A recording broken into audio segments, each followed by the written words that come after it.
28. This is operant conditioning's applications and comparisons to classical conditioning. All right, so there are basically a bunch of different ways we can apply classical and operant conditioning, specifically operant conditioning, to our own lives. So, for example, in school, the module quizzes that we do in this class are an example of adaptive quizzing because it's providing you immediate feedback. You get reinforcement for correct understanding. Specifically, with those quizzes, if you get correct answers, you don't have to answer as many questions. So that would be an example of negative reinforcement because it's taking away more questions that you probably don't want to answer, thus increasing your behavior of doing well on the quizzes. In sports, operant conditioning is applied because you have to shape skills as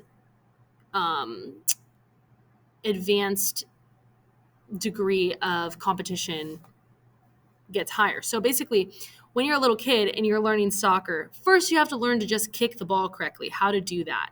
And so your coach is going to reinforce those little behaviors. Over time, they're going to get more and more and more advanced, and they'll shape that along the way until it can get to increasing difficulty. Also with sports, superstitions can apply. So for example, let's say you're a baseball player or a softball player, and you tap the home base before you hit. Well, if you tap the home base and then you get a hit, that has now just reinforced that behavior. It's given positive reinforcement. And it now can kind of create a superstition because it's not going to happen every time. It's going to be an intermittent reinforcement schedule. So what's going to happen is you're going to now tap the bat every time because you don't know when that reinforcement is going to occur.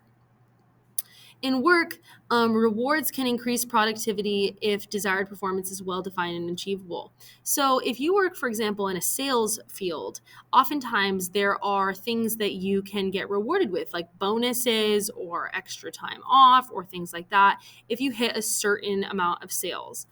I think that that's really effective because people will work really hard in order to get those rewards.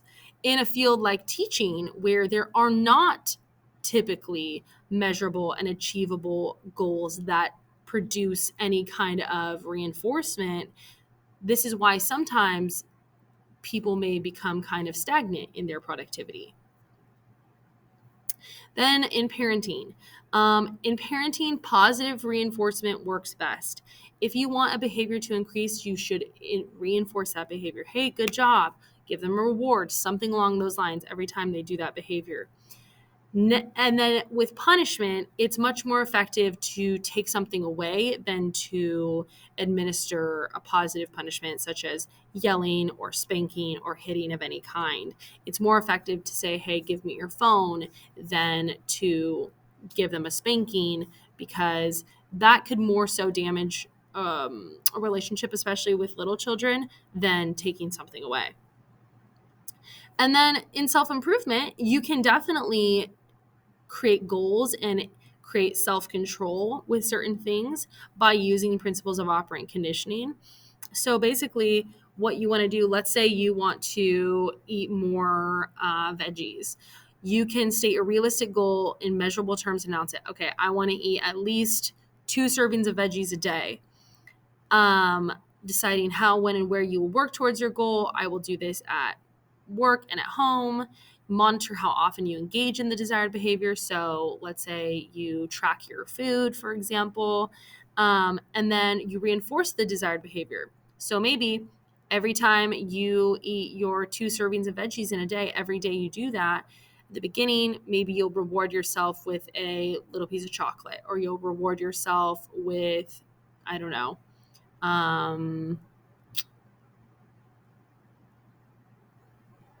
maybe going to the movies, something like that. And then over time, you'll reduce the rewards gradually, but the behavior of eating your veggies will persist. And then another way is that you can manage stress through biofeedback. So biofeedback is like what's happening here. This guy's wearing a device that's measuring the amount of tension in his head, and he's looking at this feedback that's telling him how much tension there is. So he can learn when his body is more relaxed, that he has less tension, which causes less headaches. So that would act as a negative reinforcer. So he can learn to relax his body because it's going to take away the pain, going to take away the headache. That's going to increase him relaxing his body.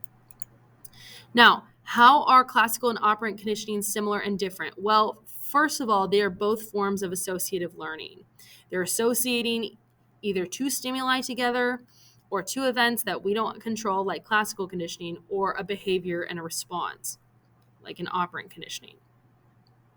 The differences are that with classical conditioning, the response is an involuntary response, like sweating or salivating or your heart beating fast.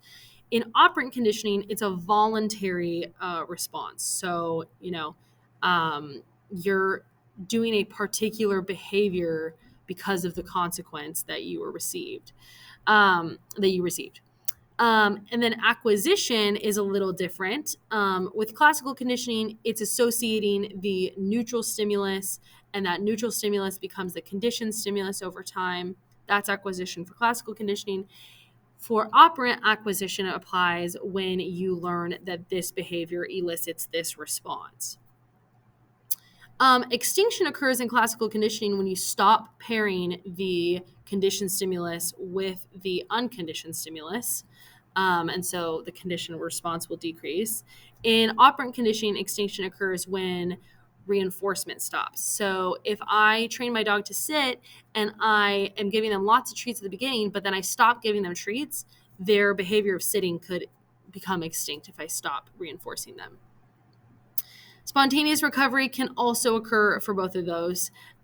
Generalization occurs in classical conditioning where you respond to stimuli similar to the conditioned stimulus. With operant conditioning, it's where responses are learned in one situation, but then they're applied in other situations as well. Maybe you learn to raise your hand in school, and then you also raise your hand in another environment. So you generalize because you were praised in school to do that. And then discrimination in classical conditioning, it's learning to distinguish between a conditioned stimulus and other stimuli.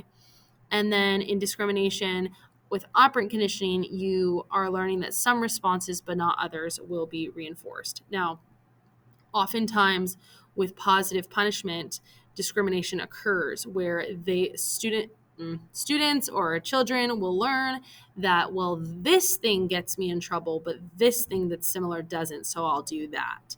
So that's one of the issues with positive punishment.